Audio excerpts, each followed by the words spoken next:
Today's title of the study is Put That on Mine Account. Paul has just said of Onesimus, for perhaps he therefore departed for a season, that thou shouldest receive him forever. Not now as a servant, but above a servant, a brother beloved, essentially showing Philemon that even though he had been wronged, he would now profit. And as we begin to close this epistle, Paul is going to double down. If thou count me therefore a partner, receive him as myself.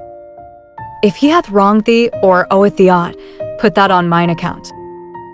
I, Paul, have written it with mine own hand, I will repay it, albeit I do not say to thee how thou owest unto me even thine own self besides. Philemon 1 verses 17 to 19. Let's look more closely at this. Since Philemon has been a supporter of his ministry, Paul makes an appeal for the fate of Onesimus based on, if thou count me therefore a partner.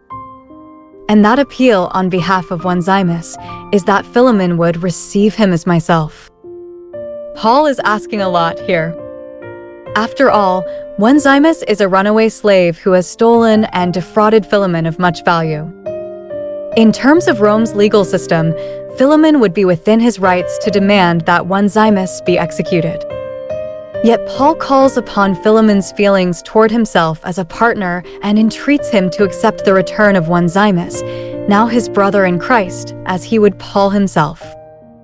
And as to Onesimus having stolen and defrauded Philemon by running away, Paul asks that Philemon put that on mine account.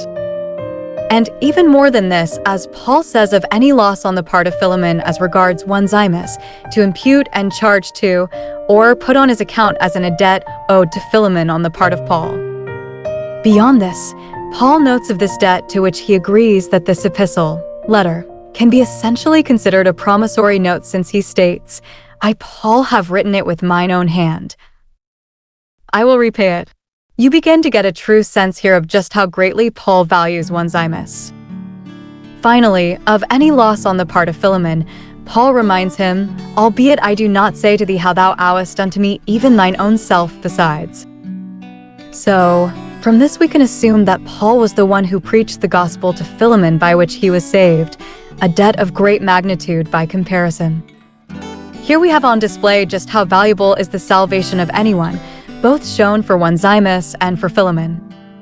These were two men who doubtless were at odds due to Onesimus have run away, are now brothers in Christ.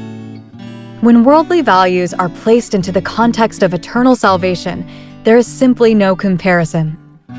Believer, understand the value of salvation.